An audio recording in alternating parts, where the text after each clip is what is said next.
It's cold, there's snow out there, and Bree, no relief in sight anytime soon? Unfortunately, no. I tried to build a snowman this weekend, but it was just too powdery because we're not seeing that little bit of melting that we need to sort of make some water in the snow. Kind of acts as that glue mechanism. Not going to happen, unfortunately. 17 degrees was all we made it up to yesterday as a daytime high, and as you can see, 20 degrees below normal for this time of year. We'll see another day with highs only in the teens, and we won't warm a whole lot this week. Now, taking a look at the cloud cover around the southern part of the state, a little more than yesterday. That's why the temperatures are a little bit higher than they were yesterday. Our morning low was 2 degrees. Right now, we are at those single digits, but not those extreme single digits. 8 degrees at the Boise Airport, 6 in Mountain Home, just 1 in McCall. Of course, that inversion layer is back and set up with us once again at those higher elevations. What you do have to think about, though, and take into account is the wind chill out there. Look at this, 29 below in the Stanley area, 25 below in Sun Valley. That's what it feels like out there. The temperature readings aren't that,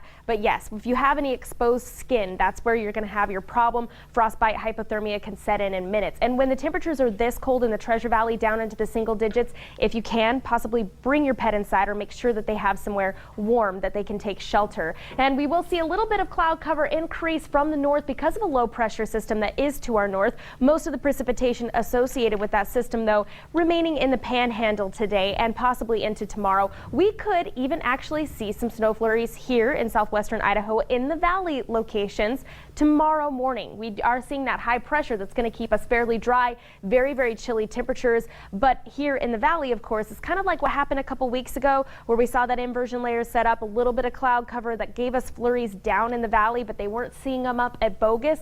That's going to happen again. I think Chief Meteorologist Scott Dorval here, he put it best. It's the inversions like a bottle of Italian dressing when all the seasoning and the vinegar sinks to the bottom and the oil floats on top. So very cold temperatures, that cold air right in the valley. It's being blocked in by our mountains, and we'll also see some air stagnation with the pollution. So if you find it hard to breathe later on this week, then you'll maybe want to head up to the mountain locations where it's a little bit clearer and a little bit sunnier, but those temperatures still remaining very, very cool. In the east central mountains, fairly nice for those locations because Stanley is so high in elevation. That's why they're seeing the Magic Valley. Look at these highs in the teens, in the tweens, 10 degrees for a high, inches shown, and a possibility of some morning flurries there. A quick look at the on your side staying with us into the next weekend. We are going to see temperatures closer to the freezing mark, but from 15 to 20 degrees below normal for the next few days.